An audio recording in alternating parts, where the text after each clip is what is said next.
What's going on, guys? Welcome back to the channel. Today we have another new Honda to work on. So take a look behind me here. We got this 90, wow, I am melting my brain. It is so hot out here. 06, I believe it's an 0506 RSX. Doesn't have the little headlight divot, so I believe it's 0506. Forget what the guy said, but nonetheless, we got some work to do to this thing. So this guy is a subscriber. He is local. He hit me up on Instagram, wanted to get some work done, and then as he was, I think, bringing it over me to do the work the first time, something else popped up. So now we got a little bit more work to do on it. So thankfully, it's pretty easy work. Some quick money, some good content, hopefully. But he's doing a full exhaust with a aftermarket header, I want to say K-tune exhaust, a PLM header, and then we also now got to change the alternator out and swap the hood latch out, like the actual mechanism, because a pretty popular thing, I guess, on these is that they don't like to, you know, how you're supposed to pull this and it rotates. They get loose on the pin, I see now there, so you have to end up moving it yourself by hand. Not a huge issue, but the guy asked me if, while I'm in here, he has the OEM Honda part, if I can swap it out for him. So I was like, yeah, sure, what the hell, why not? But yeah, let's suppose just get right into this. Also, if you guys want to help support the channel, merch is in the big cartel. Get you guys the Coffee Guy tee. We should have stickers here for that shortly. And if you haven't already, go check out the rest of the DA videos and stuff that I've been making on this interior restoration, seeing as it's right behind me here. I'm hoping to have it done in the next, hopefully, 4 weeks. Now that the harness bars are live and should be hopefully sold out by the time this video goes up, I can now confirm that my fixture is good and I can start making my roll bar for this thing, so that'll be here in the next few videos, I'm sure. But let's jump into this. So, thankfully, again, this is a relatively straightforward job. Where's the trunk release on these things? Let's play a game of find the trunk release, because I don't see it. It's not a push. That's the hood. I don't see anything there. There's no buttons here. That's an airbag. That's a window. That's a window. What the heck? How the heck do you open the trunk on this bad boy? I'm confused. Okay, well, I just had to run inside and grab the key because I feel like I'm either being completely blind or this thing just does not have an inside trunk release. And there is not even a keyhole. What the heck? Maybe it has to be all the way unlocked? Like, this is unlocked now, but should be? Yeah. So can I? What the deuce? Okay. Am I being pranked? Where's Ashton Kutcher? Well, if I can't freaking climb in the trunk, we'll pull it out the front. Or will it not fit? Am I gonna have to climb back there and open the trunk from the inside? I feel really dumb right now. Like, I think Ashton Kutcher has to be in my damn yard somewhere. I have to be being pranked. There is no buttons. Nothing here. Nothing here. Nothing here. What the deuce?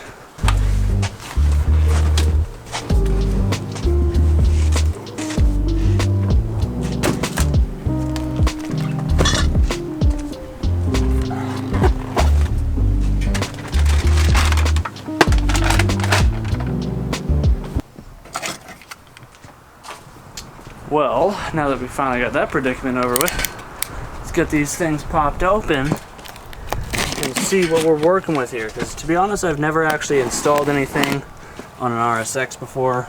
Not while the engine was actually out of the car, or I mean, sorry, in the car. Every time I've touched an RSX, it's been a shell. So, and judging by the looks of it, it's a little cramped in here, but I already know pretty much how to do what I'm doing. It's just a little bit easier when this motor is in this car, because there's a lot more room in here compared to the other car. Oh wow, this is a nice looking head.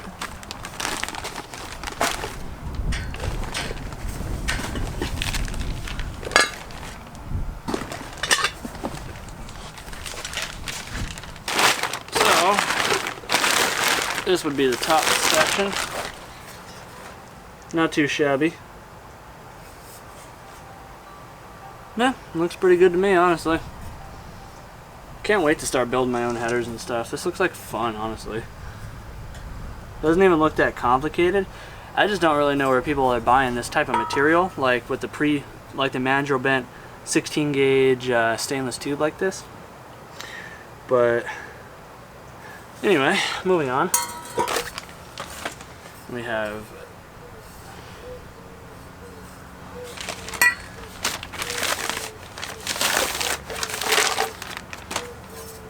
and then we've got these two sections. Wow, this is interesting. So one of these is actually TIG welded, like nicely, and the other one looks like it was almost pulse welded. But PLM I know is like, I don't know, definitely not eBay. They're pretty high quality for the price, but I don't know, just interesting seeing the different processes. But yeah, so we got these 5 pieces to the header, and yeah, well, whatever, let's just get on with it, let's get it assembled. So we got 5 pieces to this header here. Now we have the main piece here, and then you have these 2 like secondary runners or whatever you would call them that connect onto here. And these use like the bolts or whatever. They send you the long bolts in the hardware kit right there. And then these 2 pieces will then attach into that piece to go from the 4 to the 2, and then the 2 merge into the 1. And then this obviously attaches onto there. You have a donut gasket also in there. And then this is where it'll attach up to your exhaust. Now the exhaust system, we'll open that here next.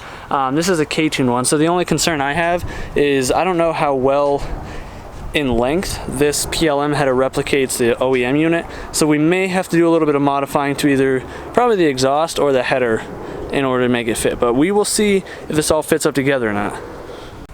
But I'm gonna wait to actually get the old header out before I put this one together, because I may need to install this thing in pieces, I don't know. But let's open this.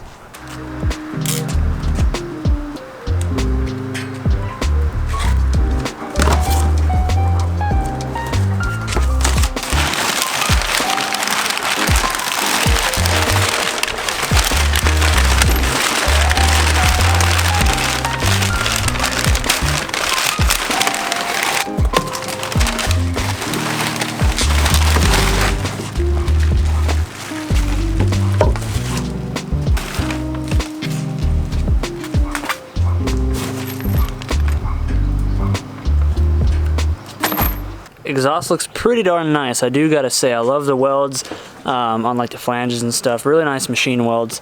And then it's a nice thing that the center of the exhaust, like the mid pipe, is actually ovaled out to fit better under the car, so that's nice. But this should be pretty easy to install. I'm gonna go ahead and start working on getting the factory exhaust, presumably, off the car.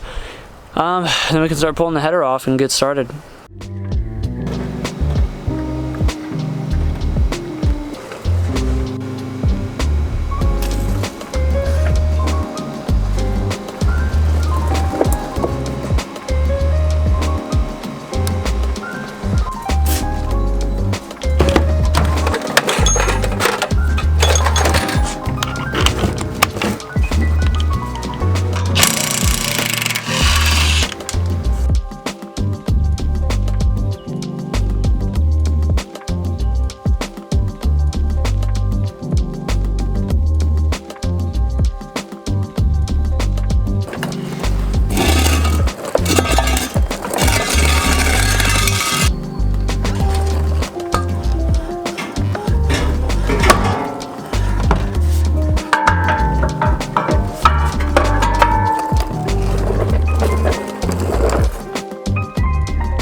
Got the top portion of the header installed, all bolted together, bolted on and torqued down, so that it's good. I can finish up at least that section. Next up is to just do the bottom section of the header here. So we gotta attach the 2-to-1 part, then we gotta attach this flange, and then we just hang the new exhaust. So that should be pretty easy. Should only take, I don't know, 20 minutes, but we'll see.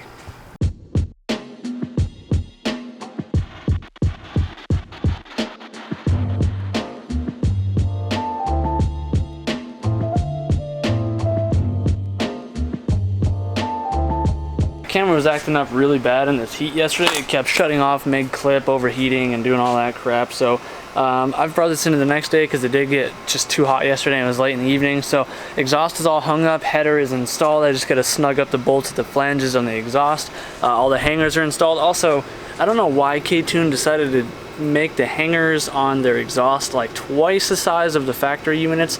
I had to use so much freaking like lubricant to get those factory hangers on because they didn't send any in the box, so that was really obnoxious. But next up, we're gonna start taking this alternator out. It is extremely tight fit, so I do believe we gotta take this stuff off here, which I have to do anyway to get this hood latch thing off. So a few plastic clips, a few 10 mils, and I think this center cross member comes out, and that should give us enough room to get this off. As for the belt itself, you just remove the fluid reservoir here, and then you have an auto tensioner right down here. Just can't really show it on the camera, it's a little in there, but yeah, let's get started.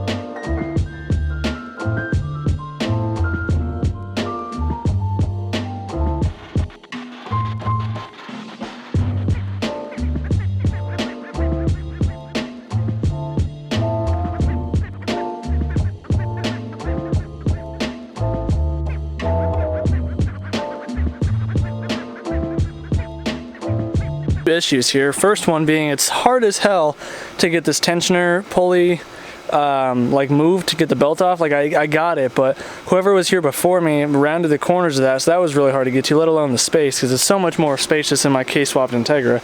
But I got the belt off, but now the issue is I got this piece off and I went to go remove this. Obviously just noticed that bam, that's actually really bent. So this vehicle has been in a front end collision before, because that's the condenser, that's all mangled. But then I go to move the core support, unbolted completely, and it won't move because it's pop riveted to the center cross member thingy. So I've got the hood latch thing off, so I can replace that anyway. But yeah, there's 4 pop rivets which I can't get off because I don't have long enough drill bits to get down in there. I can't take the radiator off because that's not what I'm in here for.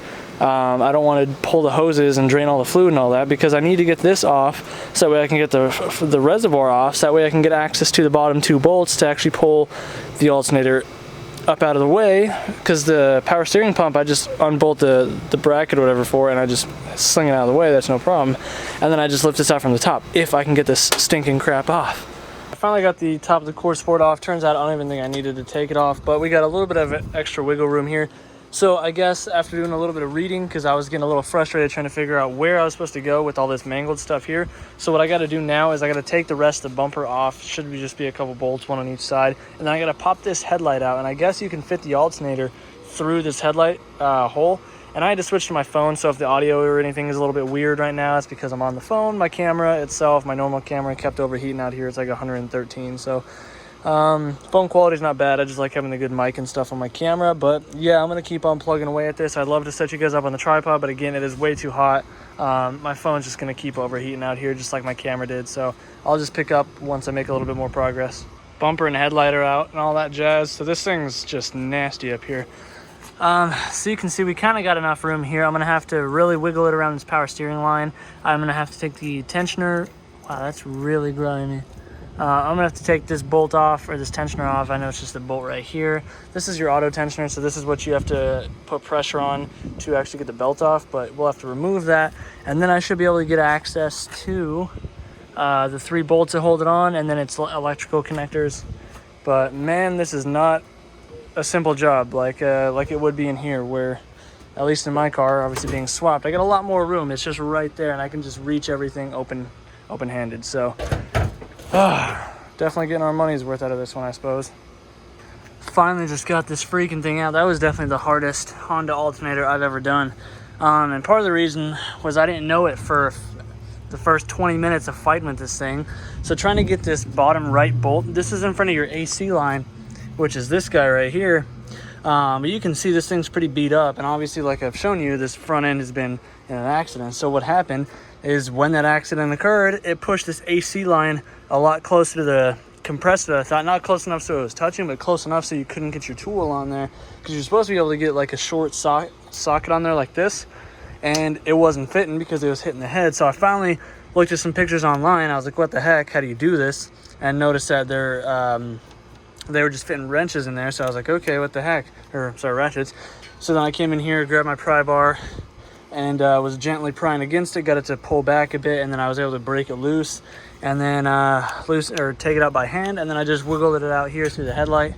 But man, oh man, was that a huge pain in the butt. So now let's try and get this new one in and hook it back up, which is going to be a feat all on its own, and then reassemble this stinking thing, and then we can basically wrap this thing up, which I will be thankful for, because I am getting my butt kicked out here in this heat though.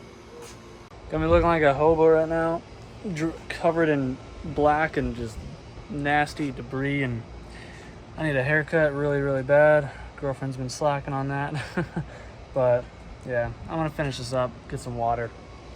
For whatever reason, something is wrong with my camera. It keeps on showing like a little warning thing on the screen saying low write speed, and it's not even wanting to shut off or turn on correctly. So hopefully I can get this sorted out. But for now, I got this all put back together. The whole front end's put back on. Got the new serpentine belt put on, alternator's on, battery's hooked up.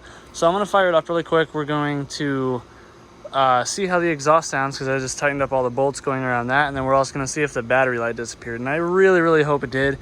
But also part of me is kind of concerned because this battery terminal is a little bit loose, and it's just worn out, you know. Won't tighten down anymore. So honestly, I'm gonna be super pissed if it was just this the whole time, but we'll see. That does look like the original alternator. I put it back in the box so we can return the core, but whatever, let's fire it up. Let's see what happens here.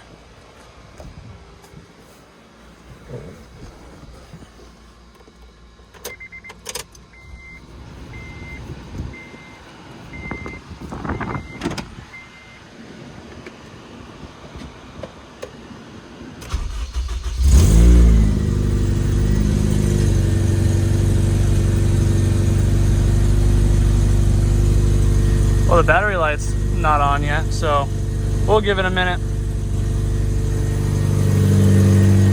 This exhaust is loud though.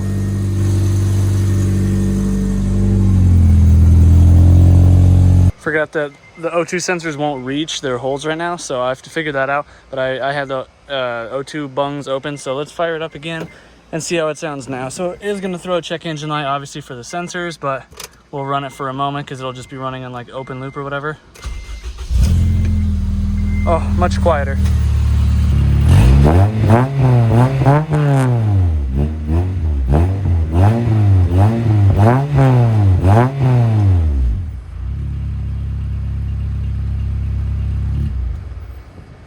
All right, guys. Well, I think it turned out pretty good. Again, I don't really know what to do about those 202 sensors. I'm going to text him really quick, see what he wants to do. Worst comes to worst, I think we just got to extend them, but I feel like there's probably a different solution that I'd probably just got to look up after I end this video off. So I am going to end this video here, though. I got what I needed to get done. I am exhausted. I am probably going to be have some sickness, like some heat sickness here, because it is freaking hot. I've been working myself too hard. That alternator was a huge pain in the butt, but not impossible. Now that I figured out that most of my issue was just the front end damage blocking my work area, that makes it for a little bit easier next time around, hopefully. But the battery light is off. Everything seems to be working as it should. Exhaust sounds pretty good. But anyways, guys, hopefully you enjoyed this video. If you did, be sure to let me know in the comments down below. If you're new to the channel, hopefully you've considered subscribing. If you want to help support the channel, I do have a Patreon. I also have merch in my big cartel. I've got stickers, I've got shirts, I've got a little bit of integrity goodies for the DAs left available. So if you guys want some of that, go hit the big cartel. Anyways, guys, do what you love, forget the rest, and we'll see you in the next one. Peace out.